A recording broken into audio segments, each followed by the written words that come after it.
Hello and welcome to quant logic hub.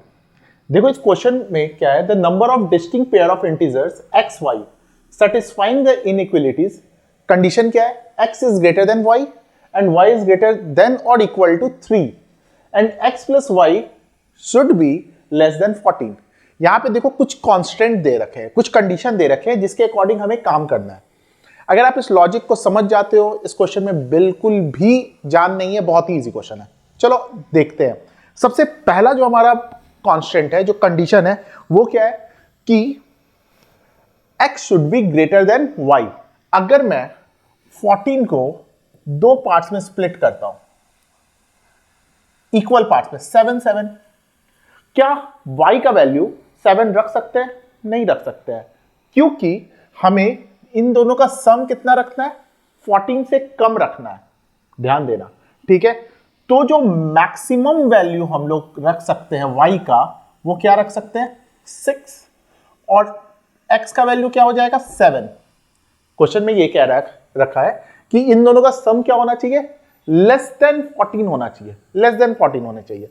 और y जो है वो ग्रेटर देन 3 है और इक्वल टू 3 है, और जब भी रहेगा तो वो x से छोटा रहेगा। तो देखो मैंने अगर y का वैल्यू 6 रखा तो x का वैल्यू 7 हो सकता है। अगर y का वैल्यू मैंने 7 रखा, अगर y का वैल्यू मैंने 7 रखा तो x का वैल्यू ऑब्वियस सा बात है क्या रखना होगा, 8 रखना होगा। एंड 7 प्लस 8 इज 15, जो कि हमारे इस कंडीशन को सेटिस्फाई नहीं करेगा। तो सबसे पहले क्या आ गया भाई, y का वैल्यू 6, ठीक है। इससे नीचे आते हैं, y का वैल्यू अगर 5 रखते हैं तो x का वैल्यू क्या रख सकते हैं, x का वैल्यू 8 रख सकते हैं, करेक्ट।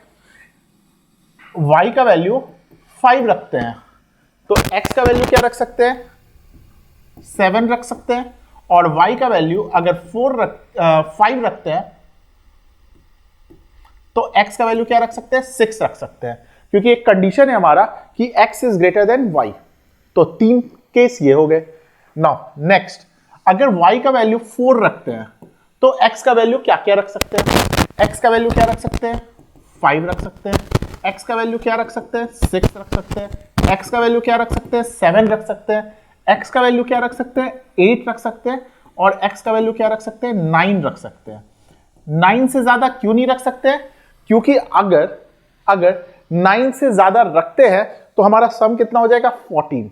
x अगर 10 रखते हैं और y 4 है तो हमारा सम कितना हो जाएगा, 14। लेकिन ये इस कंडीशन को क्या करेगा, सेटिस्फाई नहीं करेगा, क्योंकि हमारा सम कितना होना चाहिए, 14 से कम होना चाहिए। लास्ट केस लेते हैं, y का वैल्यू क्या रखते हैं, 3। तो x का वैल्यू क्या ले सकते हैं, x का वैल्यू 10 ले सकते हैं, x का वैल्यू 9 ले सकते हैं, x का वैल्यू 8 ले सकते हैं, x का वैल्यू 7, x का वैल्यू 6, x का वैल्यू 5 एंड x का वैल्यू 4। लेकिन 3 नहीं ले सकते हैं, क्योंकि हमारा दूसरा कंडीशन यहां पे ये भी है कि x जो होना चाहिए वो y से क्या होना चाहिए, ज्यादा होना चाहिए। तो हमारे टोटल केस कितने बन गए, 1 2 3 4 5 6 7 8 9 10 11 12 13 14 15 16। तो हमारा इसका आंसर क्या हो जाएगा, number of distinct pair is 16 pair. Hope कि आप समझ गए होंगे। देखो कंडीशन को अच्छे तरीके से समझो, कांस्टेंट को अच्छे तरीके से समझो, और उसके अकॉर्डिंग करके देखो कि आपके टोटल कितने नंबर ऑफ सॉल्यूशंस बन रहे हैं, ठीक है।